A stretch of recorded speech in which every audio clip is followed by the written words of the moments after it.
Said, it didn't take too long. I want to ask you, what kind of message is Israel sending by doing this attack today, while a high-level American envoy to do precisely the opposite of what they did?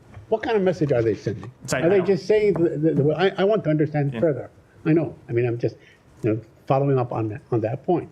So, because Israel has like a tradition of doing that. I mean, every time there's a high-level American visitor, they either increase settlements, or they attack, or they increase their attacks and do things like this. So obviously, they're not really interested in what you're calling for in diplomacy. Isn't that true? So I don't have anything to add about this incident than what I said in response to the previous questions. I will say with respect to diplomacy, as I said in response to one of the other questions, countries have to make their own decisions, but we continue to believe that a military escalation to this conflict will not achieve Israel's goal of returning the people who have been displaced from their homes to their homes quickly.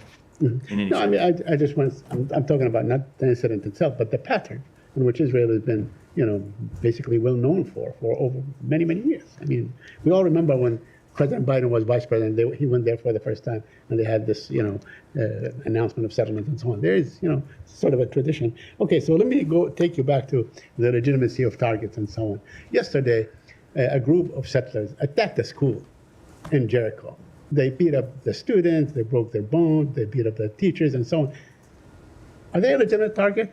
Should they be a legitimate target by the same kind of definition in which you have defined the other targets? Are civilians who the settlers attacking legitimate targets? Absolutely no, not. I'm saying the settlers who have attacked the civilians. The settlers should be. Should the settlers be a legitimate target? The settlers should be held accountable through law enforcement means. Not through any type of extrajudicial process or military process. They should be held account by law enforcement, which is what we would say about any type of violent attacks on individuals. That the law enforcement ought to hold them accountable to the full extent of the law.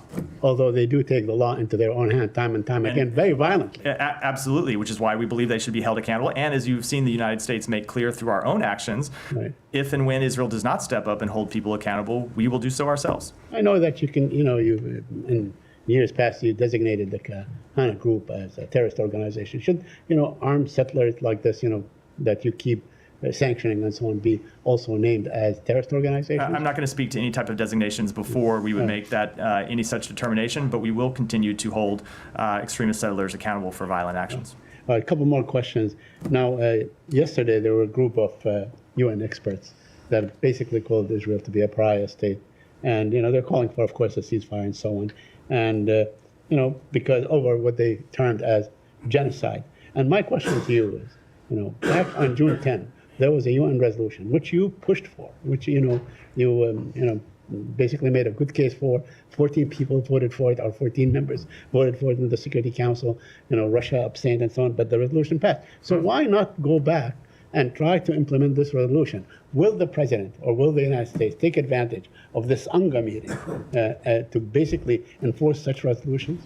We are trying to enforce that resolution, Said. The way to enforce that resolution is to reach a ceasefire. If you remember what that resolution called for, it was for a ceasefire to the conflict in Gaza. Right. And the secretary is on his way to Egypt right now to try to finalize that ceasefire as one of a number of administration officials who have been working to get that ceasefire over the line in the past few weeks. But although it seems that the Israeli prime minister keeps moving the goalposts. He keeps moving the goalposts now, including Lebanon, including this and so on, as to the thing. They're the ones that keep changing the terms of the resolution that Hamas has agreed to, the mediators have agreed to, and so on. So while I'm not going to negotiate in public, Said, I think it is well known, it's been well reported, and I've spoken to it from here that we have seen Hamas make additional demands through this process. And finally, I know you said that you don't want to talk about a timetable as far as the new proposal is concerned and so on. Is it likely to occur between now and the gathering in New York next week?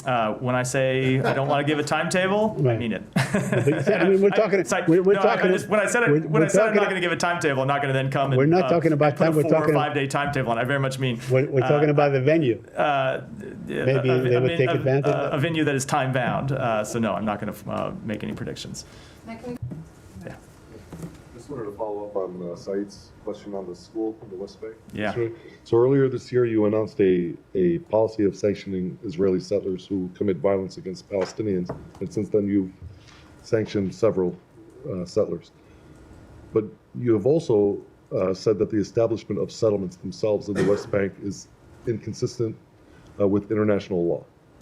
And since these settlements that house extremist settlers are considered to be illegal, why aren't any of these sanctions placed on the illegal settlements themselves? Why isn't there a policy of sanctioning illegal settlements? So you have seen us sanction not just individuals, but organizations who have been involved in violent conduct, and that continues to be our policy to sanction those involved in violent conduct when we see the government of Israel not taking appropriate steps to hold them accountable. When it comes to the questions of settlements, yes, we have made very clear that we believe that they're inconsistent with international law. And fundamentally, this is the something that we believe needs to be resolved through negotiations for two states, which we continue to push for.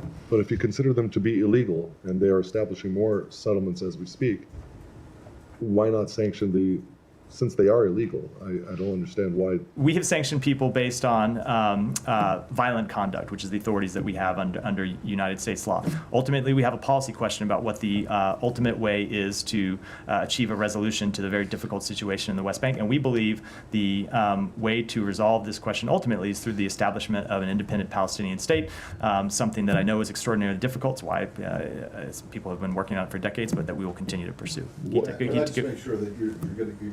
The premise of the questions, completely legitimate questions, are that you believe that the settlements are illegal. That is not U.S. policy. As I said, we believe they're Yeah, but you inconsistent. did not- Inconsistent. Yes, exactly. But you haven't corrected him. He said illegal numerous times, and you have answered, such as We believe that you think that they are illegal, quote unquote illegal, and that is not the U.S. position. So our position is, and I'll just say as a note that I oftentimes don't go around No, I know, tangling with but- questions. I use my own words, and yes, we believe that they're inconsistent with international law.